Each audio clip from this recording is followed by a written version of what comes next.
अच्छा कैथा बताना है ना।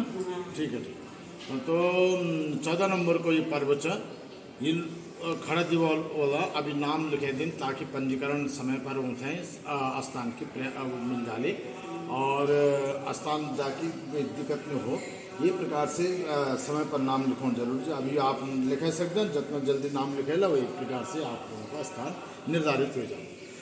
और 14 नंबर को पर्व छ यखम पिछला वर्ष की भांति 5100 रुपये जो मतलब जैमें कि पुरोहित दक्षिणा भी आती है, महंत जी गद्दी की दक्षिणा भी है और पूजा सामग्री भी है। पूजा सामग्री जो भी उसमें लगता है नींबू है, जुड़ा नींबू है और 1 किलो घी है, बत्ती है और जौ तिल है, अखरोट है, सूखे मेवे हैं। इस प्रकार से अनार है, फल इत्यादि पंचफल रखे जाते हैं। इस प्रकार से पूजा सामग्री और हरद्वारी गमछा जो कि एक कमर पे बांधा जाता है एक गले में, इस प्रकार से यहाँ पूजा सामग्री जो भी है सब उसमें उसी दिन प्राप्त होगी, उसी दिन दी जाएगी ताकि जैसे 5100 रुपये या जो भी आपने यहाँ की गद्दी की भेंट मानो, चाहे मंदिर की चाहे पूजा सामग्री सब उसी में सम्मिलित है। और अगले दिन प्रातःकाल जब गौदान भी होता है, हवन भी होता है, तो हवन गौदान गंगा स्नान इत्यादि सब कुछ उस दक्षिणा उसी में सम्मिलित रहती है। तो यहाँ पर आकर के क्योंकि अभी से हम जमा नहीं करते हैं, अभी से हम लेते नहीं हैं, केवल नाम लिखवा देते हैं, नाम पंजीकरण हो जाएगा और पंजीकरण के दक्षिणा आप जो भी बाद में भी दे सकते हैं, उस समय दे सकते हैं, जैसे या गूगल पे भी कर सकते हैं, ये सब महंत जी का। तो इस प्रकार से 14 नवंबर का पर्व है। दूर से आने वाले जो लोग हैं, दिल्ली है, देहरादून, बम्बई इत्यादि स्थानों से एक दिन पूर्व आ जाएं तो और उचित रहेगा, क्योंकि उसी रात्रि में सुबह पहुंचेंगे, दिन भर थकान से महसूस हो जाएगी, तो रात्रि को पूजा में ज़रा परेशानी वाली बात बनेगी।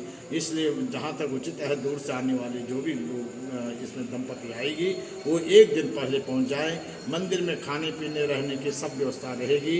अगर उनको उचित रहेगा तो वो बाहर भी या कहीं होटलों में अपनी व्यवस्था कर सकते हैं रहने के लिए, लेकिन यहाँ पर व्यवस्था हर प्रकार से बनी रहती है और एक दिन पहले पहुँच जाए दूर से आने वाले। इस प्रकार से यहाँ कमलेश्वर की महिमा का वर्णन जिसके बच्चे नहीं होते वो जिसके वो निसंतान दंपति इसमें आते हैं संतान प्राप्ति की कामना लिए हुए। और इस प्रकार से बहुत से और इसके अलावा 365 पत्तियाँ होती हैं। कोई अन्य भक्त लोग जो कि अपनी परिवार की सुखमय जीवन की कामना के लिए हुए 365 बत्तियों का भी यहाँ पर प्रज्वलित होती है और यहाँ पर अनेक भक्त लोग आते हैं। यहाँ तक कि जो है खड़े दीपक वाले के जो ये आप देख रहे हैं चारों ओर मंदिर का परिसर पूर्व पिछले साल के इस प्रकार वो अपने स्थान में खड़े होते हैं। ये व्यवस्था बनी रहती है मंदिर के चारों रात भर का मतलब होता है। शाम जैसे चतुर्दशी प्रारंभ हो जाती है, दीपक प्रज्वलित होता है महंत जी 108 महंत आशुतोष पुरी जी के द्वारा, और उसके पश्चात ही यहाँ पर हम पंडित लोगों के द्वारा पूजा अर्चना संकल्प होकर के आप लोग रात्रि भर खड़ा दीपक लेंगे। और खड़ा दीपक ये जरूर नहीं कि एक ही आदमी रात भर रहेगा, वो अपने साथ में उनके अपने इष्ट मित्र लोग, चाहे माँ जी हो, पिताजी हो या सास ससुर हों, कोई भी ज्येष्ठ लोग उनके साथ में मदद दे सकते हैं, तो इस प्रकार से आते हैं और उनको मदद दे सकते हैं।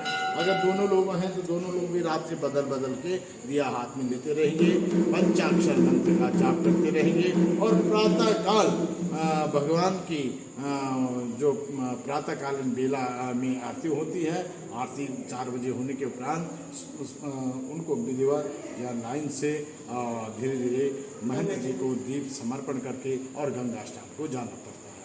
गंगा स्नान के आने के बाद यहाँ पर जो हवन होगा, हवन के बाद गोदान होगा, गोदान के बाद श्री सम्मान, महंत जी उनको श्री सम्मान देंगे और उसके बाद जो उनका अगले दिन से व्रत लिया रहेगा वो थोड़ा जलपान भोजन इत्यादि की व्यवस्था बनी रहती है। तो 8-9 बजे के लगभग उनको जलपान की व्यवस्था तैयार रहती है और वो जलपान करके अपना भोजन इत्यादि करके और तब वो यहाँ से प्रस्थान करते हैं। इस प्रकार भगवान कमलेश्वर की बोलिए कमलेश्वर महादेव की जय।